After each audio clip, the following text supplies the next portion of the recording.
Let's chat about this tonight, Chris. Okay. Ryan Day met with the media this week.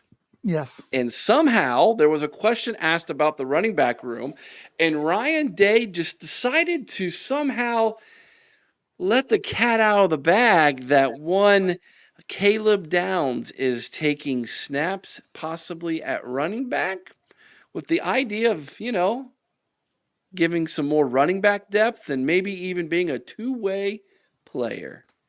What is your thoughts about that, Mr. Well, Wildman? first of all, I don't think there's any way possible that he's going to be a true two-way player because he's not going to see near the snaps on offense he does on defense. We got two of the best running backs in the country.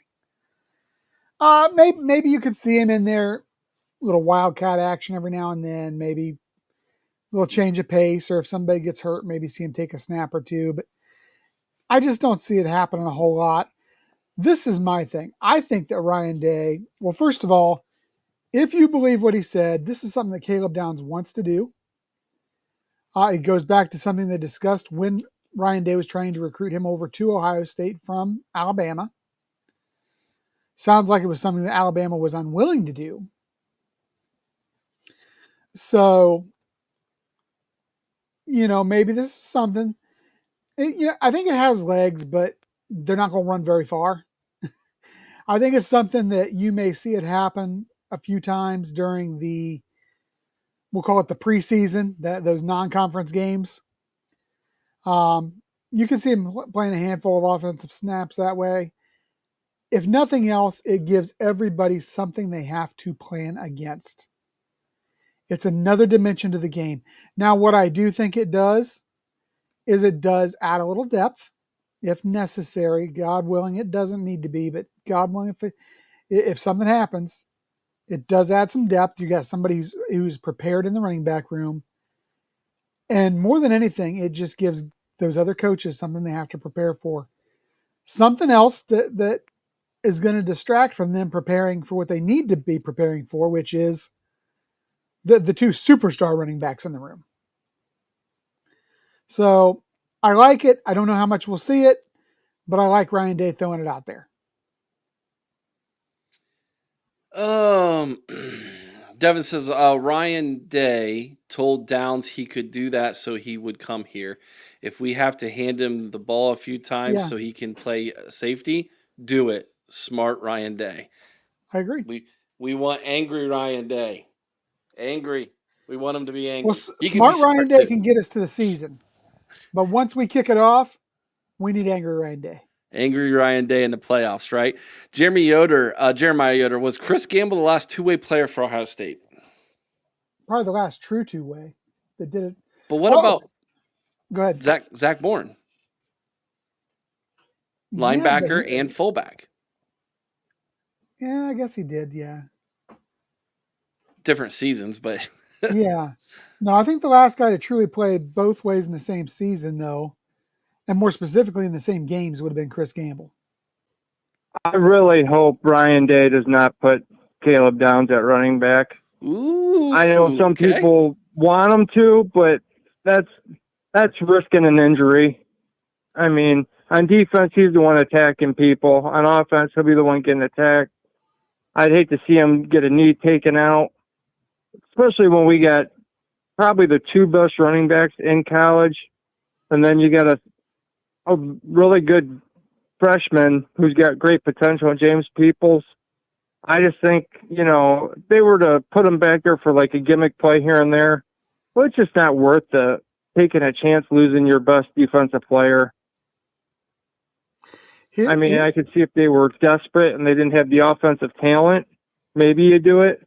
But with what we have, don't risk it at all. I think it would be, if he gets hurt, it'd be a stupid move and Day will never hear the end of it.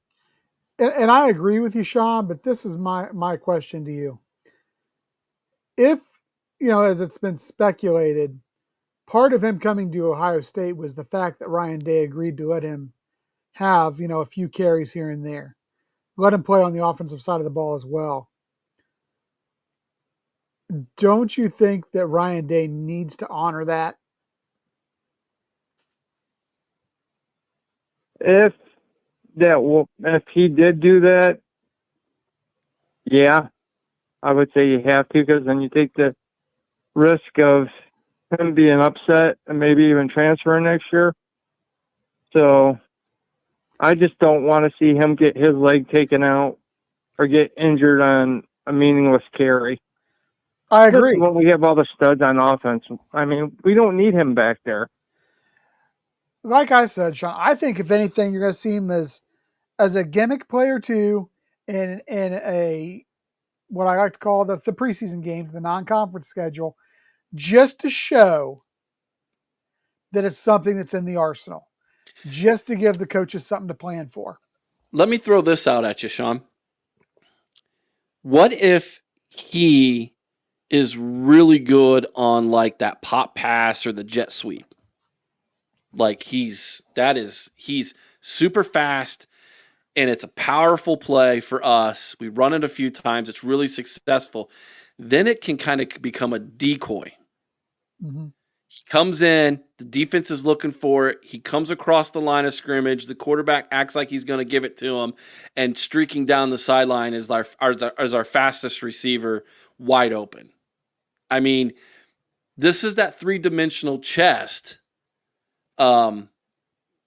This is that three-dimensional chess that I complimented Ryan Day on a lot early on when he was the play caller under Urban Meyer. Calling plays to set up future plays. If that's the case, so if he runs it a few times, it looks good, and he's not running it a lot.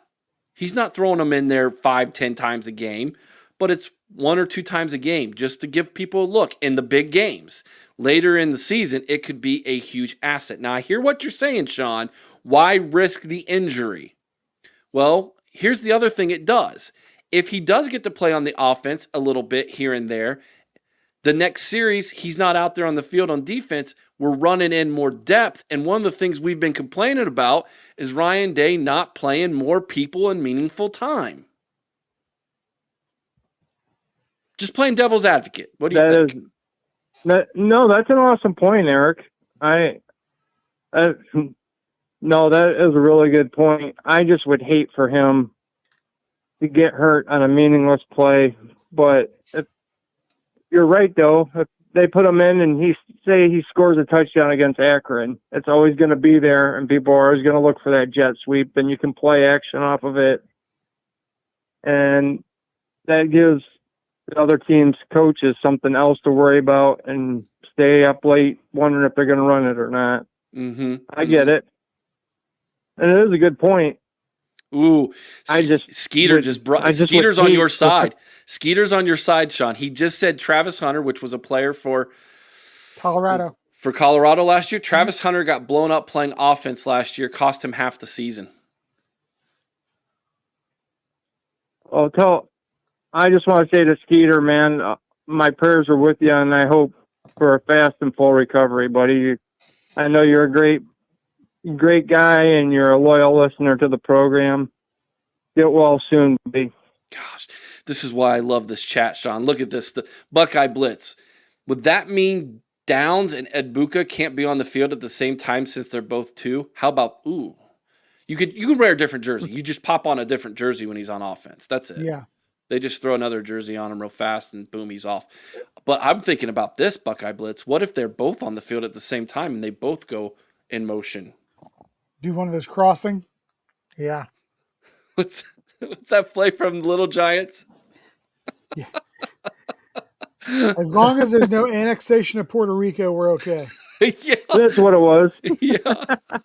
I could just see, Chip Kelly's up there drawing stuff on the whiteboard on his napkins. He's out to dinner with his wife, and he orders shrimp, and he's lining up the shrimp as the offensive lineman, and he's doing these little plays. And I mean, the guy is like, when you have weapons like that, you can get so creative.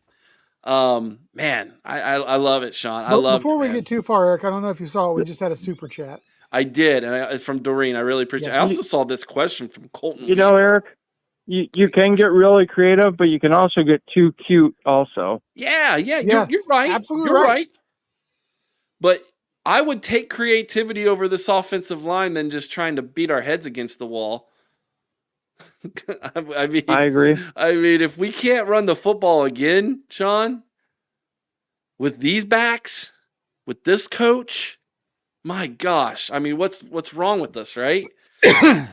I'm telling you, with that scheme that they got now, with Chip Kelly, with his blocking scheme, they posted a video on YouTube and they actually broke down his his running schemes, and the offensive line that we have is such a better fit for his scheme because there will be a lot of pulling, a lot of counters, a lot of traps, and I do believe that it'll be night and day this year.